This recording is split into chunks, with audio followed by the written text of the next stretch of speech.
Hello bachas, कैसे हो आप लोग सब? This is Ajman Akhtar from the grade 5 and here we will study geography of class 6. In the previous video हमने class 6 का एक chapter 2 globes and maps end किया था. मैंने आप लोगों को बताया था कि इस क्लास में हम लोग क्वेश्चन आंसर डिस्कस करेंगे. I hope you all remember इस क्लास में हम लोग इस चैप्टर के कुछ इंपॉर्टेंट क्वेश्चन आंसर डिस्कस करने वाले हैं. ठीक है, so be ready with a pen and paper. हम लोग स्टार्ट करते हैं. So let's get started. To start with question number 1. What are the two types of globes? दो तरह के ग्लोब्स क्या होते हैं? ठीक है, आपको वो बताना है. फर्स्टली बच्चों आपको देखना है कि क्वेश्चन कौन से टर्म में पूछा जा रहा है. अगर ये क्वेश्चन बहुत शॉर्ट में पूछा जाए तो आप दोनों टाइप्स ऑफ ग्लोब का सिर्फ नाम लिखेंगे, physical globes and political globes. ठीक है, यही दो तरह के ग्लोब्स हमने पढ़े. लेकिन अगर उसको थोड़ा सा ब्रीफली पूछा जाए तो आप दोनों टाइप्स ऑफ ग्लोब को एक्सप्लेन कर देना. फिजिकल टाइप्स ऑफ ग्लोब क्या रिप्रेजेंट करते हैं? हमें दो स्टेट्स की बाउंड्रीज बताते हैं, स्टेट्स बताते हैं कौन कौन सी स्टेट्स, कौन कौन सी सिटीज कहाँ है, उसकी नॉलेज देते हैं. ठीक है, पॉलिटिकली. और फिजिकल ग्लोब्स क्या करते हैं? हमें रिवर, सीज, ओशियंस, इन सारे चीजों के बारे में बताते हैं. ठीक है, now coming down to the next question. Differentiate between small scale maps and large scale maps. जैसे कि हमने बताया था on the basis of scale map को दो कैटेगरीज में डिवाइड किया गया. पहला है small scale maps and large scale maps. तो स्मॉल स्केल मैप्स क्या होते हैं बच्चों? वो दोनों आप डिफरेंशिएट में पहले दोनों का डेफिनेशन लिख देना. पहला डिफरेंशिएशन वही होगा. स्मॉल स्केल मैप्स में लार्ज एरियाज डिपिक्ट किए जाते हैं, है ना, लार्ज एरियाज डिपिक्ट किए जाते हैं. और लार्ज स्केल ऑफ मैप में स्मॉल एरियाज डिपिक्ट किए जाते हैं. स्मॉल स्केल मैप्स में हमें लेस डिटेल्स दिखती है और लार्ज स्केल मैप में हमें ज्यादा डिटेल. लार्ज स्केल मैप में छोटे जगह को बड़ा करके दिखाया जाता है और स्मॉल स्केल मैप में बड़े जगहों को छोटा करके दिखाया जाता है. ठीक है, स्मॉल स्केल मैप कम डिटेल शो करता है और लार्ज स्केल मैप ज्यादा डिटेल शो करता है. ये दो डिफरेंशिएट बिटवीन आप इसमें लिख सकते हैं. ठीक है, so coming down to question number 3. Why are conventional signs and symbols important part of a map? Conventional signs और symbols important part क्यों है मैप का? सबसे पहले आप ये बताओगे कि what are conventional signs and symbols. conventional signs और symbols क्या है? ठीक है, ये आपने एक्सप्लेन कर दिया. उसके बाद conventional signs और symbols कुछ आइडियाज या कॉन्सेप्ट है. क्योंकि मैप में हर चीज के बारे में डिपिक्ट नहीं किया जा सकता, इसलिए कुछ कन्वेंशनल साइंस और सिंबल्स बने, जैसे कि मैंने आप लोगों को बताया. तो कन्वेंशनल साइंस और सिंबल्स इंपॉर्टेंट क्यों है? To know about the features of a place, कि कहाँ पे सिटीज है, कहाँ पे टाउन्स है, कहाँ पे ब्रिज है, कहाँ पे रेलवेज, इन सब की जानकारी हमें कौन देता है? कन्वेंशनल साइंस और सिंबल. कन्वेंशनल साइन और सिंबल से क्या होता है? एक मैप ज्यादा क्लियर होता है और हम ज्यादा डिटेल्स में पढ़ सकते हैं. कन्वेंशनल साइंस और सिंबल से हम लोग मैप को ज्यादा, किसी भी जगह को ज्यादा बेटर वे में अंडरस्टैंड कर सकते हैं. कन्वेंशनल साइंस और सिंबल से हम किसी जगह का ज्योग्राफिकल फिगर समझ सकते हैं. कन्वेंशनल साइंस और सिंबल से एक और चीज हम समझ सकते हैं, कन्वेंशनल साइंस और सिंबल बहुत इंपॉर्टेंट टूल है किसी भी मैप के लिए. अगर वहाँ पे कन्वेंशनल साइंस और सिंबल किसी भी मैप में नहीं हो तो वो मैप बिल्कुल क्लियर नहीं होगा. आप उस मैप को समझ ही नहीं पाओ कि मैप वहाँ पे क्या कहना चाह रहा है. सिर्फ इस तरह से दो लाइन्स रहे, इस तरह से रिवर्स बना रहे और आपको पता ही ना हो कि इसका मतलब क्या है. वहाँ पे मैप में कुछ भी ना लिखा हो. तो ये अगर नहीं होगा तो हमें समझ नहीं आएगा कि कौन सी जगह पे रिवर्स है, कौन सी जगह पे रोड्स है, कहाँ पे ब्रिज है, कहाँ पे कैनल्स है. ठीक है, तो ये सारे ज्योग्राफिकल से फिगर समझने के लिए कन्वेंशनल साइंस और सिंबल्स बहुत ज्यादा इंपॉर्टेंट है. मैप उससे क्लियर होता है, यूजफुल होता है. ठीक है, बिना कन्वेंशनल साइंस और सिंबल्स के एक मैप इनकम्प्लीट है. Next coming on to question number 4. Which colors are used to depict various landforms? यहाँ पे बच्चों आप ध्यान दीजिएगा कि क्वेश्चन अगर वेरी शॉर्ट में पूछा जा रहा है तो आप सिर्फ कलर्स बताइएगा कौन से लैंडफॉर्म को प्रेजेंट करने के लिए. जैसे हाईलैंड को प्रेजेंट करने के लिए ब्राउन कलर यूज होता है और लो लैंड को प्रेजेंट करने के लिए ग्रीन कलर यूज होता है. तो आप यहाँ पे सिर्फ कलर्स आर यूज आप लिख सकते हो green and brown.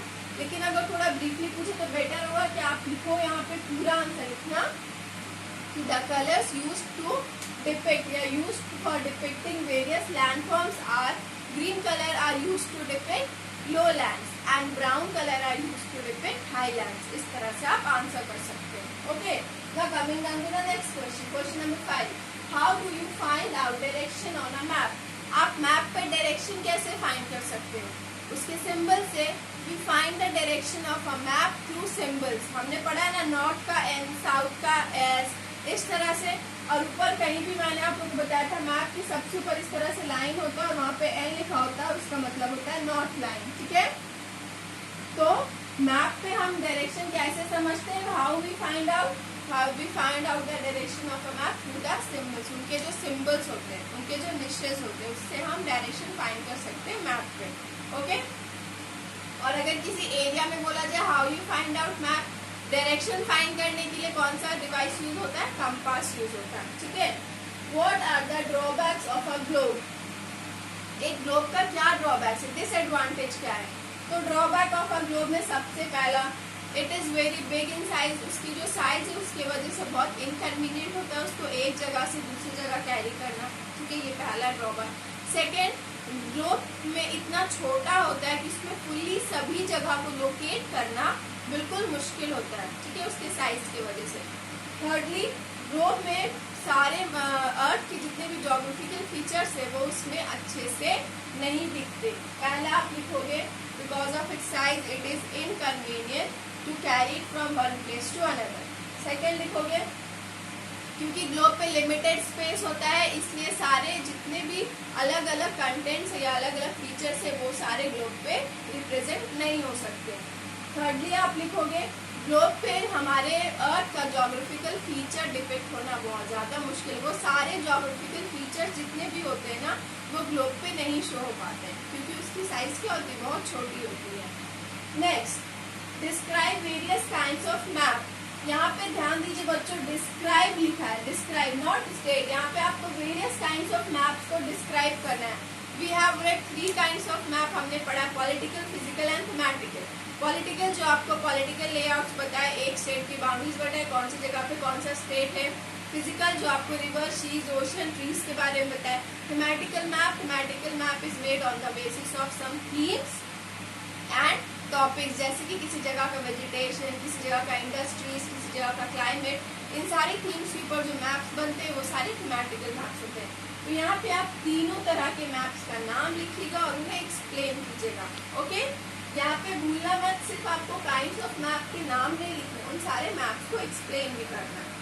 Coming down to the next question, question number 8, what are the various components of a map, जो हमने प्रीवियस वीडियो में पढ़ा था, the various components of a map. सबसे पहला कंपोनेंट इसका क्या है, टाइटल, स्केल, डायरेक्शन, है ना।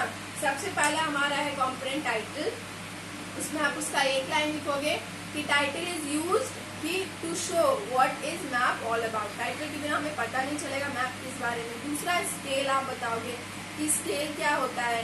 मैप को मैप्ड आउट करने के लिए एक सर्टेन वैल्यू पे बनाया जाता है, उसे हम लोग स्केल कहते हैं। ठीक है, डायरेक्शन बताओगे, to know the direction. Cardiac points बताए गए, north, south, east and west, इससे हमें डायरेक्शन पता चलता है। ओके, थर्ड हमारा फोर्थ क्या है, कन्वेंशनल साइंस एंड सिंबल्स। ठीक है, sets of standard science and symbols बनाए गए हैं, उसे हम लोग कन्वेंशनल साइंस और सिंबल्स कहते हैं। उसके बाद स्केच हो गया हमारा, ठीक है, फिर हमारा प्लान हो गया।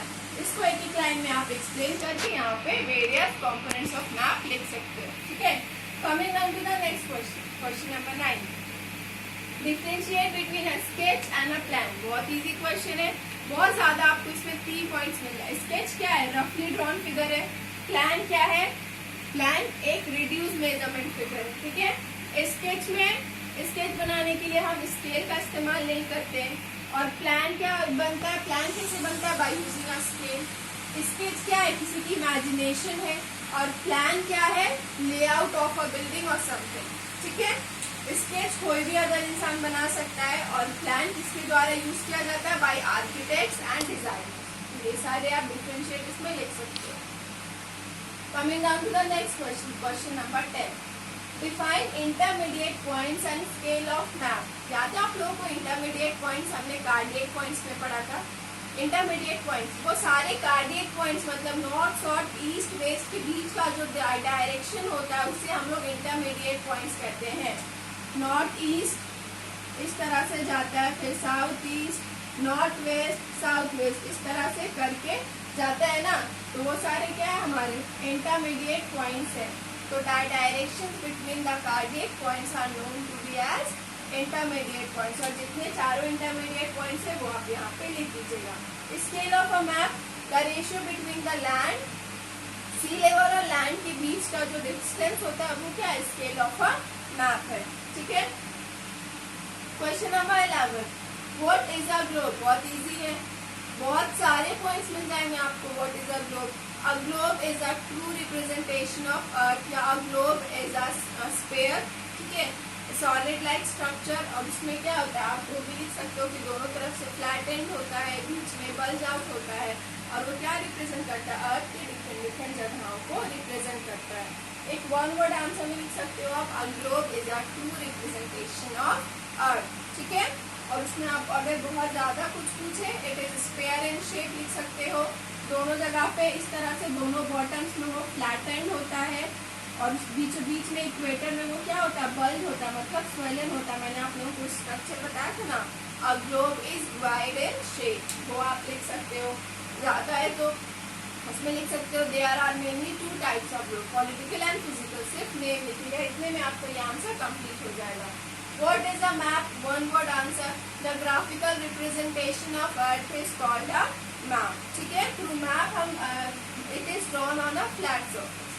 या आप ये भी लिख सकते हो, a map is a graphical representation of Earth that is drawn on a flat surface. ठीक है, तो ये दोनों का डिफरेंशिएट आपका वन वर्ड लाइन में कंप्लीट हो जाएगा, क्योंकि इससे ज्यादा कोई डिफरेंशिएट इसका है नहीं। अगर ज्यादा मार्क्स से पूछा जाए तो आप दोनों के टाइप्स लिख देना, उससे आपको मार्क्स मिल जाएगा। There are mainly 3 types of map, physical, political and mathematical. There are mainly 2 types of globe, physical and political. ठीक है, तो ये थे हमारे सारे क्वेश्चन आंसर। इसके अलावा अगर आपको कोई क्वेश्चन पूछे जाए तो वो आप मुझसे पूछ सकते हो। अगर इसके अलावा आपकी बुक में कोई भी अदर क्वेश्चन और आपसे वो सॉल्व नहीं हो रहा है, just feel free to ask me on that comment section में, वहाँ पे प्रोबेबली आपकी पूरी तरह से मदद करूँगी। Okay, so that's all for today. I hope आप लोगों ने क्वेश्चन आंसर का नोट बना लिया होगा और इसे कंप्लीट भी किया होगा। अब मैं आप लोगों से ये पूछूंगी, आपको मुझे बताना है कि what is thematical map and what are the drawbacks of map. मैंने यहाँ पे ड्रॉबैक्स ऑफ मैप नहीं पूछा है, तो ये आप एज अ कमेंट में आप मुझे इसका आंसर दो कि थीमेटिकल मैप क्या है और मैप्स के ड्रॉबैक क्या क्या होते हैं। Okay बच्चों, so that's all for today. See you in the next class with a new chapter. Till then, stay safe. Thank you बच्चों.